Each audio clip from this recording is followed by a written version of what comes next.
So, for the third time in as many months, Apple is holding yet another special event to announce new products. So, what is it this time? Well, we expect Apple will announce the company's very first Macs that are powered by their own Apple Silicon chips. Yep, so long Intel. What does that mean exactly, and why is it a big deal? That's exactly what Jason Perlow and I are going to discuss on this week's episode of Jason Squared. So, Perlow, what exactly is Apple Silicon?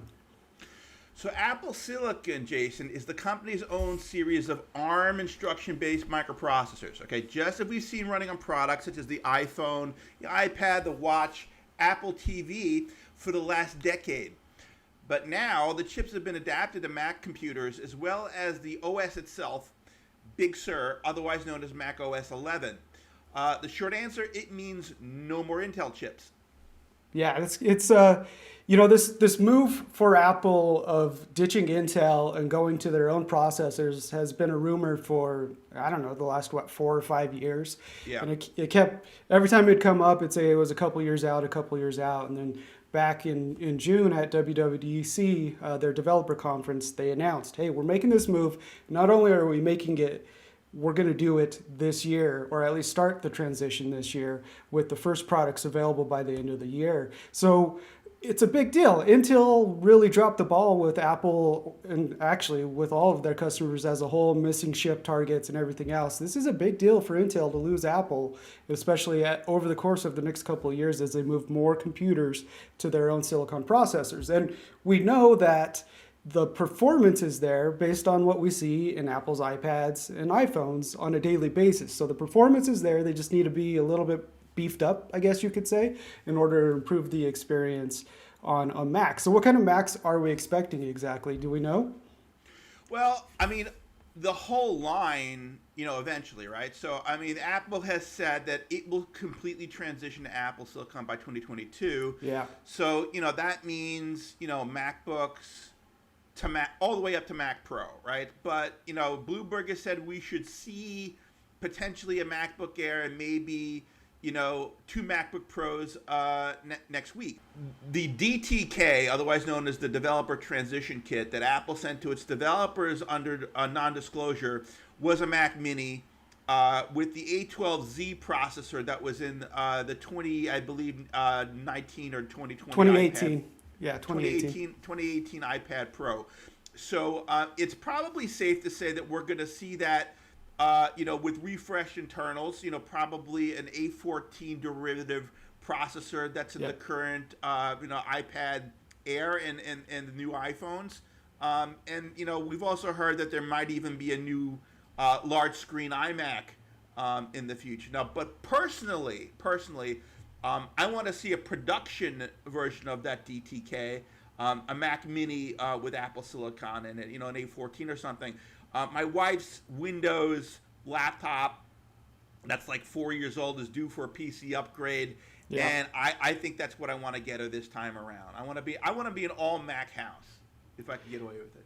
Yeah. And it makes sense to see them. I mean, like you said, they have a developer transition kit that's out in the wild. We know that because developers have tweeted pictures, and some have even posted about their experience on Twitter. And I'm not going to name names because there is an NDA. But it seems that the Mac Mini form factor itself makes a lot of sense for a developer kit, but also the experience for them has been really, really well received. There, of course, are bugs, there are issues with it, but overall, from what I've read, the experience has been, a lot better than, let's say, Microsoft's ARM experience with the Surface Pro X with app compatibility and whatnot, which I guess leads us into our next big question. It's one of the biggest questions I have, and I'm sure it is for you as well, Jason, is what does this transition mean exactly? Like, we're talking about it in very broad terms, but when you get down to it, switching core architectures for the processors in devices is a big deal. And there's a lot that goes into it that could impact not only consumers, but enterprise users as well. So what do you think the biggest impact is going to be on consumers and enterprise here? So, for the time being, I think that the translation and emulation layer that the Rosetta software, which is basically it's the emulator that runs on Big Sur that takes x86 instructions and translates them into native ARM instructions on the fly. Okay, what that provides should be sufficient to address most of the applications that exist in the consumer and also the enterprise space. Now, over time, developers will take the compilers, switch in Xcode on their source code, and they'll compile it, and the apps will be natively executing on Apple 64-bit silicon. They'll be native binaries, but there's going to be a few gotchas on the way. Right. That depending on how those apps were built, okay, what frameworks they used, did they use Cocoa and all this other stuff, things like that, so some apps might take longer to port than others, and there might be performance issues with certain types of programs, okay? But what I am most personally interested in seeing is the porting of existing iOS and iPad apps over to Apple Silicon using Catalyst. Okay, now Catalyst is that developer kit that was introduced originally with the previous version of Mac OS to take source code from iPad and iPhone and then create native Mac OS apps using those APIs. Okay, now the new version of Mac OS 11 even has built-in iPad emulation, right? So you can take a native iPad app and run it on Apple Silicon without making any changes at all, okay? Yeah, in theory. in theory. I mean, we haven't seen it yet. Right. None of those have been published to the App Store. Now, there may be a reason for some people to switch from their Intel-based Macs if there is a substantial new library of these new Catalyst apps or iPad apps to draw from in the App Store. And then another side benefit to this Apple Silicon migration may be an emergence of more of these Catalyst applications that originated on the iPad, on ARM, and on the iPhone, but then cross-compile back to Intel, right? Yeah. Now, and we've seen some early signs of this from Apple itself. I think, for example, their News app and a few other things were originally Catalyst apps, but they're running on the Intel version of Big Sur just the same. We could see developers do the very same thing, take their iPad apps, throw the compiler switch from ARM over to Intel and populate the App Store with them. Now, so the opposite is true, right? So the question is, how many developers are going to take the time and the effort to actually compile for both architectures going forward? There's a lot of testing and stuff that has to be done, for each of these apps. It's not just flip the switch and of course it's going to work perfectly. There's going to have to be all sorts of things they're going to have to check and look at to make sure all these apps behave as they should once they're compiled over to the new architecture. Yeah, so when Catalyst launched 2 years ago, that was its main purpose. With Catalina, I believe. Its main purpose was to give developers a way to bring their iPad apps to the Mac. At that time, it was only Intel Mac, right? There wasn't Apple Silicon. There was rumors, but it wasn't confirmed. And so Apple did launch a handful of apps of their own that were already using Catalyst. News was one of them, like you said, Stocks, the voice memo app, or a few others. And then when they announced macOS Big Sur, they expanded that to the new and improved Catalyst to include messages. So now you'll have, when Big Sur launches, the Messages app will have reactions, and you'll have the fancy full screen animations, and some iMessage apps will be built into the Messages app. It's a lot more like what you have on your iPhone or iPad now. So I think there's developers like Twitter is the prime example. It's the one Apple always likes to tout, that has already taken advantage of using Catalyst to make a iPad version of the app work on the Mac. And for the most part, Twitter's Catalyst app is pretty good. Like I personally don't use it. I'd use a different app, but it works decently enough for. I only use it for DMs because they took away real-time DMing in third-party apps across the board. So I only use it when I'm having a DM conversation with someone. But I much prefer the Catalyst app on a Mac than what I use on the iPad or the Twitter app on an iPad, just because there's a lot of wasted space on an iPad, whereas on the Mac you could resize the window. But anyways, it's not bad, right? And so I think that the benefit going forward, though, once the ARM Apple Silicon chips are in computers and there's less work for developers to port over, presumably. I'm not a developer. I don't know how much work has gone into it. I've read some developers' posts and Twitter feeds that they've talked about the work. It doesn't seem like it's a huge lift in order to port it over. It is a couple button clicks and ensuring Yeah. that resizing works and whatever else. So I'm really intrigued. I can't wait to see what the apps look like. There is going to be growing pain, of course. There are, I would imagine Photoshop, any of the Adobe Creative Cloud stuff Yeah, is not going to work. the big, more complicated apps are, the billion-dollar apps. Those are the ones that are going to be the hardest Yeah. to move, especially the creative stuff. Anything where you're working with complex workflows and stuff. I think those are going to be the hardest to build. But I'm really looking forward to seeing, like Facebook for Yeah. an iPad or an iPhone ported to Mac OS. Things like Facebook Messenger. Lots of the things that we use in our mobile life, right? I Sure. want to see them on the desktop. Yeah. Um, And that kind of unification of macOS and iOS, they're not the same, right? macOS still isn't built as a touch interface because there's not a No. touchscreen Mac in existence, right? The iPad and Mac are starting to look a lot more similar, and after Apple Silicon launches and Big Sur launches, it's going to be even more similar to the iPhone as well. There's a lot shared DNA there. But other benefits to switching over to Apple Silicon is they own the entire stack now. They're not beholden Right. to Intel's release schedule and their performance gains. Apple controls its own destiny now. But specifically, the benefit of ARM processors, once you get rid of all the app compatibility issues, which is going to take time. That is not going to be a day one launch problem solved. It may be better off than Microsoft. We'll have to wait and see. I have a hunch it is, but we just don't know until we actually have these devices and we start installing apps ourselves. But the other benefit is performance gains. Apple has proven that their A series processors are super powerful, and battery life. And this also enables the chance for Apple to add cellular connectivity to a MacBook Air for the first time, right? They haven't done it yet. They own the whole stack now. They have better battery life thanks to the ARM processor. I have Microsoft Surface Pro X, which is I have the SQ2 Right. processor version, which is the second version of the Pro X with the faster processor, and it has a built-in LTE modem, and I could get 16 hours of battery life on that thing. That's the kind of stuff we're looking at here for Apple. I would assume they probably get a little bit more out of their own processors. We'll have to wait and see. But there's a lot of benefits downstream for ARM processors that just isn't, okay, well, Apple controls its own, stack now. There's some battery life improvements in the overall experience as well. But I guess the last biggest question we have, or at least I have, is what are we going to look at for price here? Like what...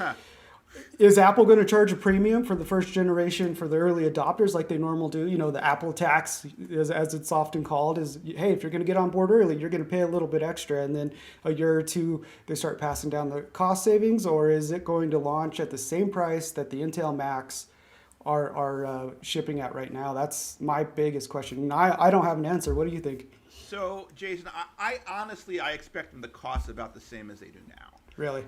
With the company having its own semiconductor supply chain, okay, and this is the same supply chain they've had for a long time because they've been building these things for 10 years, right? Yeah. It's the same supply chain. Not having to purchase major components from Intel, right? The microprocessors, the support chips, and all that, and all that kind of stuff, is significantly going to improve the company's margins considerably over the long term, okay?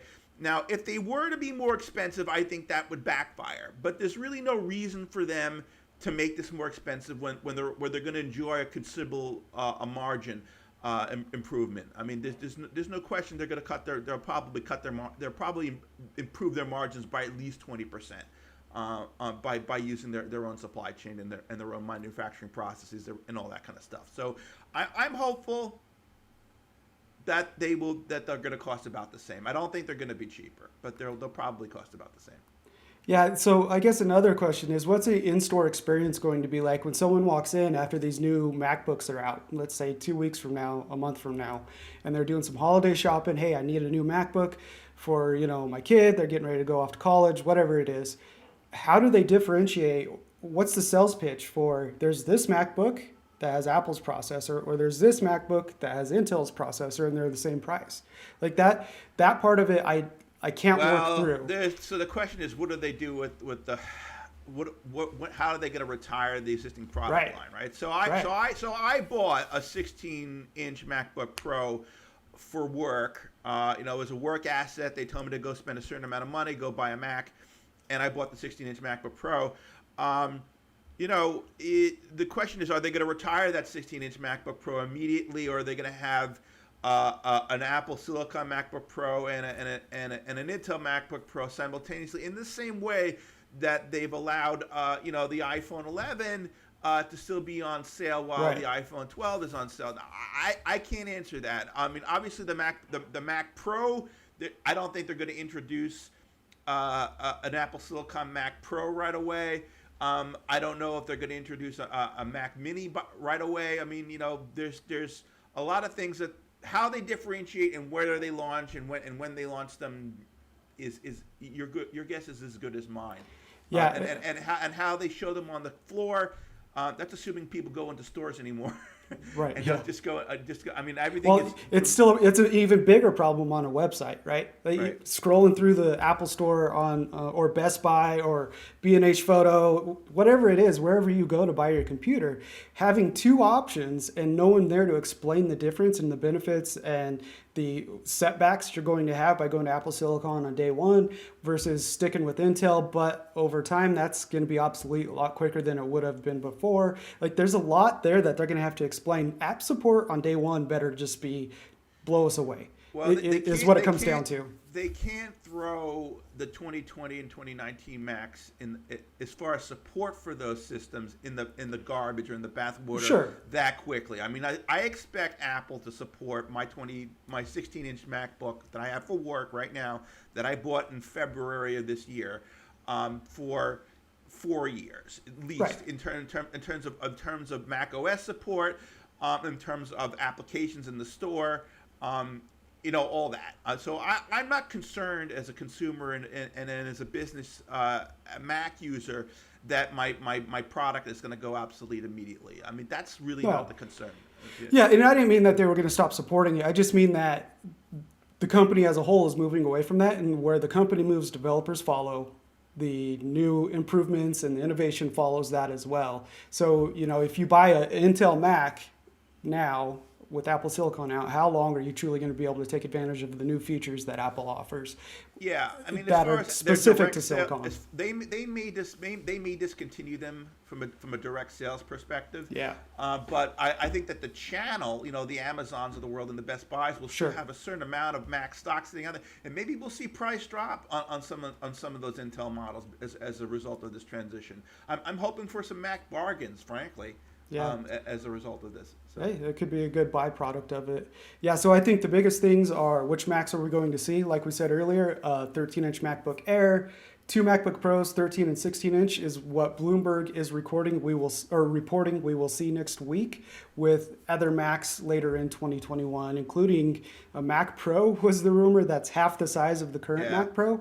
So that will be interesting if that's the case. And the Mac Pro is, you could get them up to $20,000 depending on I know someone who spent $20,000 on one of those things. Yeah, so it'll be interesting to see. So with Apple Silicon, and I don't want us to go off too far into this rabbit hole, but there's no dedicated GPU. There's an integrated GPU in the chip itself. So that's right. Graphics performance compared to what we have on an iPad is going to have to be a lot beefier and a lot better. So there's a lot of questions yet. We don't really know. We know it's going to be probably 814 based, which, like you said earlier, is used in the new iPad Air as well as the new iPhone 12. But it's not going to be the exact chip that's used in those devices. There's going to be an Apple Silicon Mac specific chip, probably 814. I don't know, add a letter at the end. Yeah, I mean, I think the numbers are going to be arbitrary as to what these chips are called. But really, what we need to look at is this is an architecture shift. We now have new building blocks. So essentially, if we look at the core, the physical cores themselves, right? We might see chips with 8, 9, 10, 12 cores, whereas the phone versions might have 2 or 4 cores, right? So, but they may just call those numbers A14 just to refer to the generation, not necessarily. It's not. It's it's a little bit different than the way that we look at things on the Intel side, right? You know, they'll core something Core i7 versus a Xeon versus a Core i9. We understand the difference between those two because we know how many cores they have or amount of cache they have, whatever. You know, Apple's marketing has always been something that's been a little difficult to understand from this perspective. But we know that if this box is a desktop computer, if it's a laptop, we know it's more powerful than what's in a phone. I mean, Yeah. that's just the way it is. Yep. Yeah, I agree with you. We'll just have to learn a new marketing language from Apple as far as it goes with Apple Silicon. Any closing thoughts, Jason? No, I mean, legit. Look, Jason, I'm looking forward to it. I don't know if I'm going to be an immediate Apple Silicon customer because I have a Mac I use for work. It's a work asset. You know, it'll depreciate over time. I expect it to be supported for a couple of years. But I might pick one up for Rachel. You know, and she's got, like I said, she's got a Windows PC that's on its last legs, and just to have one to experiment and keep around the house. Sure, maybe I might play with one, and who knows? Let's see what my mood is like in a couple of months. Yeah, as for me, I've talked on here before. I have other posts on ZDNet as well about my 2015 iMac slowly dying. And so I'm ready to upgrade. I've been holding off on upgrading to see what Apple announces next week. I am excited. Honestly, I think I'm more excited about this event than I was for the iPhone 12 event, just because we don't know a lot. We know some, but we don't know, like the iPhone 12. We pretty much knew everything that was going on, and we really don't know what's going to happen next week. So I'm hopeful that app support is there. I'm hopeful the price is right. And hey, if there's a Mac Mini that's ready to go, I'm probably buying one on day one. Yeah. MacBook Pro, I don't know. We'll have to see what happens there. But yeah, I'm excited. We'll see what happens, and we'll have more coverage for you guys next week. I'm Jason Cipriani. And I'm Jason Perlow. And this is Jason Squared. Thanks for listening. Thanks for watching. And make sure to check out more of our work at zdnet.com.